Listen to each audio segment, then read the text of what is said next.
ভুৰবন্ধাত hybrid মাকৈ বীজ উৎপাদনৰ প্ৰশিক্ষণ।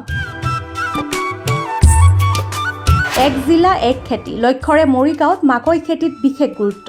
মৰিগাঁও জিলাৰ ভুৰবন্ধাত অনুষ্ঠিত হয় হাইব্ৰিড মাকৈ বীজ উৎপাদনৰ সন্দৰ্ভত এক বিশেষ প্ৰশিক্ষণ কাৰ্যসূচী। মৰিগাঁও জিলা কৃষি বিজ্ঞান কেন্দ্ৰৰ সহযোগত উত্তৰাখণ্ডৰ আলমোড়াৰ ICAR আৰু VPK উদ্যোগত আয়োজন কৰা এই প্ৰশিক্ষণত অংশগ্ৰহণ কৰে জিলাখনৰ 7টা FPCৰ বিষয়ববীয়া আৰু সদস্যসকলে। প্ৰশিক্ষণত উপস্থিত থাকি উত্তৰাখণ্ডৰ আলমোড়াৰ মুখ্য বিজ্ঞানী ডক্টৰ ৰাজেশ কুমাৰ ফুলবে আৰু MC পান্তে কৃষকসকলক হাইব্ৰিড মাকৈ বীজ কেনেকৈ উৎপাদন কৰিব পাৰি সেই বিষয়ে প্ৰশিক্ষণ প্ৰদান কৰে। ইফালে মৰিগাঁও জিলা কৃষি বিজ্ঞান কেন্দ্ৰৰ মুৰব্বী বিজ্ঞানী ৰিজুস্মিতা শৰ্মা ডেকা, বিশেষজ্ঞ সপ্তদীপা ভট্টাচাৰ্য আৰু মৰিগাঁও জিলা কৃষি বিভাগৰ জ্যেষ্ঠ কৃষি উন্নয়ন বিষয়া পদুম বৰাই মাকৈ খেতিৰ আধুনিক কৃষি প্ৰণালী, উৎপাদন বৃদ্ধি আৰু লাভালাভৰ দিশসমূহত পৰামৰ্শ আগবঢ়ায়। লগতে প্ৰশিক্ষণত উপস্থিত থাকে কৃষি পৰিদৰ্শক চক্ৰধৰ কোঁৱৰো। এইবাৰ পৰীক্ষামূলকভাৱে অঞ্চলটোৰ প্ৰগতিশীল কৃষক তথা গোপালক হীৰেন শৰ্মাৰ পথাৰত আৰু জিলা কৃষি বিজ্ঞান কেন্দ্ৰত হাইব্ৰিড মাকৈ বীজ উৎপাদনৰ উদ্দেশ্যে মাকৈ খেতি কৰা হৈছে। দিনজোৰা এই প্ৰশিক্ষণত অংশগ্ৰহণ কৰা কৃষকসকলক হীৰেন শৰ্মাৰ পথাৰত ক্ষেত্ৰ পৰিদৰ্শন কৰোৱাই বাস্তৱিকভাৱে মাকৈ খেতি আৰু বীজ উৎপাদনৰ প্ৰক্ৰিয়া বুজাই দিয়া হয়। এক জিলা এক খেতিৰূপে মৰিগাঁও জিলাত মাকৈ খেতিৰ জৰিয়তে কৃষি ক্ষেত্ৰত আমূল পৰিৱৰ্তন অনাৰ লক্ষ্যৰে এই প্ৰশিক্ষণ আয়োজন কৰা হয়। লক্ষ্য হৈছে কৃষকসকলে যাতে কম মূল্যত বীজ ক্ৰয় কৰিব পাৰে আৰু বীজ উৎপাদনৰ জৰিয়তে অধিক লাভালাভ হ'ব পাৰে।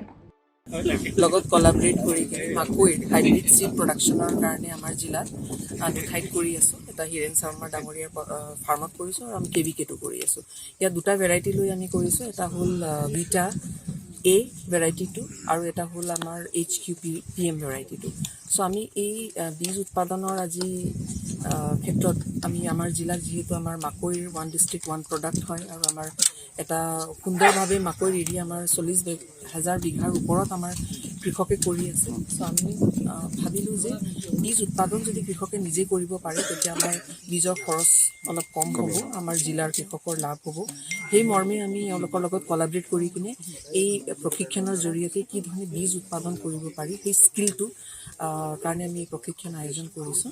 আৰু আজি আমাৰ 7টা FPCৰ সদস্যসকল আছে। আমি 7টা FPCক আমাৰ জিলাৰ 7খন FPC ইনভাইট কৰি আনিছোঁ আৰু তেওঁলোকে যেন এই বীজ উৎপাদনৰ ক্ষেত্ৰত এই কথাখিনি আগবঢ়াই লৈ যাব পাৰে তাৰ হিচাপে ভাবি কিনে আমি প্ৰগ্ৰামটো প্লেন কৰিলোঁ। আমাৰ লগত দুগৰাকী বৈজ্ঞানিক আলমৰা VPK চেণ্টাৰৰ পৰা আহিছে, ডক্টৰ কুবলি আৰু ডক্টৰ পান।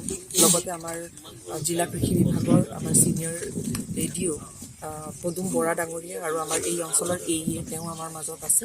আৰু এই গোটেইখিনি হৈ আমি এক হৈ কিনে এক টিম হিচাপে আমি কি ধৰণে মাকৈটো আমাৰ জিলাত বীজ উৎপাদনৰ ক্ষেত্ৰত আমি আগবাঢ়িব, যিহেতু মাকৈ উৎপাদনৰ ক্ষেত্ৰত অলৰেডি আমাৰ জিলা বহুত আগত, আৰু বীজ উৎপাদনৰ ক্ষেত্ৰত আমি কি ধৰণে আগবাঢ়িব পাৰোঁ সেই আলোচনাৰ লগতে আজি প্ৰশিক্ষণটো তেওঁলোকৰ মাজত ৰখালোঁ আৰু ৱৰ্কশ্বপ ৰখা যাব আমাৰ KVK।